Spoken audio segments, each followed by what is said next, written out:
임차인을 끼고서는 빌라를 지금 매수한다. 지금 이 시장에서 계약을 진행을 하는 게 좋아요.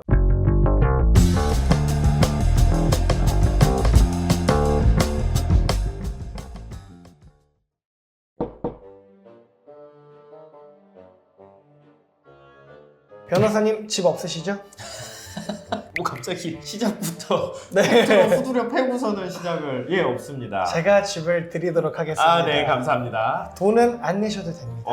기분이네요. 엄청 좋죠? 예. 네, 세금만 내시면 돼요. 아, 세금 그 세금은 원래 내야 되는 거예요? 세금 뭐 해봤자 취등록세 해봤자 1%도 안 나오거든요. 네네네. 그러니까 뭐 1억짜리 집을 제가 드릴 건데 네네. 그냥 뭐 영원에 가져가시면 되고 네네. 그냥 세금만 100만 원 정도만 내시면 됩니다. 아주 좋죠? 뭐 안 할 이유가 없죠. 네, 그렇게 집을 드릴게요. 대신에 한 3, 4개월 지나면은 네네. 이제 집이 경매로 넘어갈 거예요. 요즘에 이런 사기가 진짜 많아요. 돈 낼 필요 없어요. 10,000원이에요. 세금만 내세요. 취등록세 1%밖에 안 합니다. 근데 그거 내서 혹해나 해서 딱 가보니까 집이 정말 좋아. 내가 여기서 막 온갖 장밋빛 미래를 그리는데 그렇죠. 정작 들어가는 순간 이게 사기구나 라는 걸 느끼게 되는 거에 대해서 알아보도록 하겠습니다. 실입주금 영원의 정체인데요. 이게 어떻게 거래가 이루어지는 걸까요? 일단은 사실은 뭐 실입주금 영원이라는 게 부동산 경기가 워낙 좋았을 때는 거래가 그렇죠. 이제 활발하게 이루어졌고 네. 그다음 원래 그때는 이제 그 금리도 이제 낮았기 때문에 대출도 이제 용이한 측면이 있어서 그때는 업계약서를 썼어요. 그래서 부동산 실제 거래하는 것보다 높은 금액으로 계약서를 쓰고 그 계약서를 토대로 대출을 받아가지고 별도의 자본금 없이 은행 대출금으로 부동산을 구매하는 형태. 근데 이 실입주금 영원이라고 저는 봐야 되나요? 결국 본인이 대출 갚아야 되는 건데 네. 어쨌든 그 당시에는 부동산 가격이 올라가는 시기였기 때문에 그런 식으로 이제 매수를 해서 부동산 가격이 올라가면 어쨌든 그 차익만큼 본인이 투자 회수를 할 수 있다라고 생각을 했고 부동산 시장에서 마케팅이 이루어진 거죠. 근데 이제 요즘 같은 경우는 사실 부동산이 너무 침체되어 있잖아요. 거래 절벽이고 워낙 금리도 높다 보니까 이런 식의 어떤 뭐 실입주금 영원이라는 그 홍보 문구가 다른 어떤 계약 형태를 의미하는데 네. 요즘에는 사실 이제 역전세도 나고 임차인들한테 보증금을 돌려주지 못하는 임대인들이 워낙 많거든요. 빌라왕. 그렇죠. 빌라왕이죠. 전형적인 그렇죠. 빌라왕이죠. 네. 그렇다 보니까 그냥 이거를 임차인 안고 가져가. 공짜로 가져가서 너가 나중에 그 임차인 나갈 때 임대차 보증금 주면 돼 라고 하면서 실입주금 영원이라고 하는 네. 거죠. 그런데 이제 이게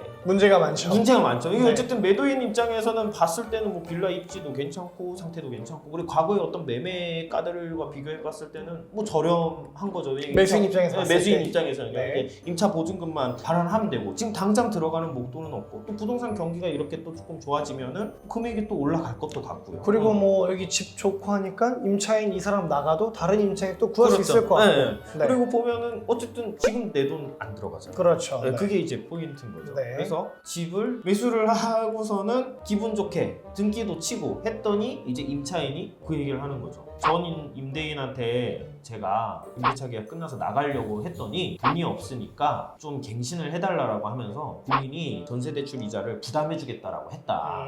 근데 전 집주인이 지금 잠수를 탔고 지금 당신이 새로운 집주인이니까 당신이 이거 대출이자 내달라라고 하는 거죠. 사실 뭐 법적으로는 낼 필요는 없겠으나 그렇죠, 네. 일단 내달라고 하는 거죠. 전 사람이 이미 잠수를 탔어요. 그리고 내주지 않으면 나는 이거 그냥 계약 해제하고 나가겠다. 그러니까 이제 어떻게 하는 거냐면은 이제 전 주인하고 임차인이 그냥 묵시적 갱신한 것처럼 대외적으로는 그렇게 해서 대출도 연장을 해놓고 어쨌든 대출 이자는 전 집주인이 내고 있었던 거예요. 근데 이런 사정을 다 속이고 그냥 영원에 빌라 넘긴다. 그렇죠. 이런 식으로 마케팅을 해서 그걸 가지고 오니 이제 임차인과의 관계에서 풀어가야 될 어떤 금전적인 이슈가 너무나 많은 거죠. 근데 이제 그런 부분을 전혀 모르는 상태에서 매수를 하게 되면은 결국에는 경매에 넘어가게 되면 그렇죠. 그러니까 매수인 입장에서는 집을 사고 나서 불과 몇 주 만에 임차인한테 보증금 내놔. 그렇죠. 이거 대출이자들 보전 안 해줄 거면은 나 임대차 계약 해지할래. 묵시적 갱신의 경우에는 해지 통지하고 3개월 지나면은 계약 해지되니까 매수인 입장에서는 영원의 집을 샀는데 집을 사고 나서 불과 3개월이 지나면은 임대차 보증금을 내줘야 되고 그 보증금을 내주지 못하면 결국 경매에 넘어가게 되는 상황이 발생을 하고 또 대부분의 경우에 경매로 넘어가면 시세의 보통 한 60에서 70% 그게 진짜 골치 아픈 거죠. 네, 정도에 딱 낙찰이 되기 때문에 내가 1억짜리 시세의 집을 영원에 샀어요. 근데 3개월이 지나면은 1억을 내가 돌려줘야 돼요. 네, 보증금을. 네.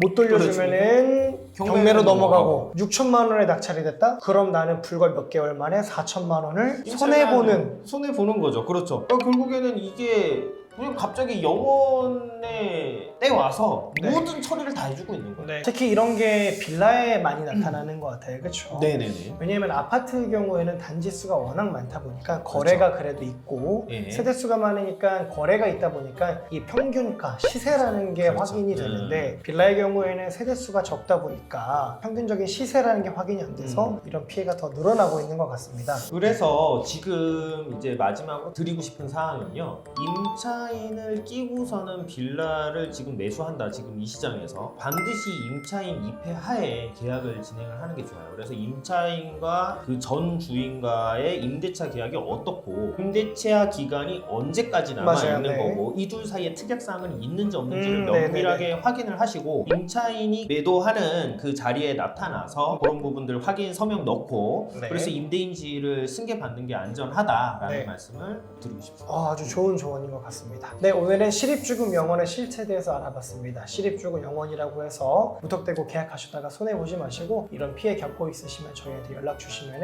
최대한 저희가 해결 도와드리도록 하겠습니다. 감사합니다. 네, 감사합니다. 법무법인 A파트에서 사기꾼 백서라는 전자책을 작성해서 무료로 배포해드리고 있습니다. 열심히 읽어보시고 숙지하셔서 사기 피해 방지하시기 바랍니다. 용 변호사님이 직접 쓰신 건가요? 그렇습니다. 네, 많은 사랑 부탁드리겠습니다. 감사합니다. 이상한 것 같은데.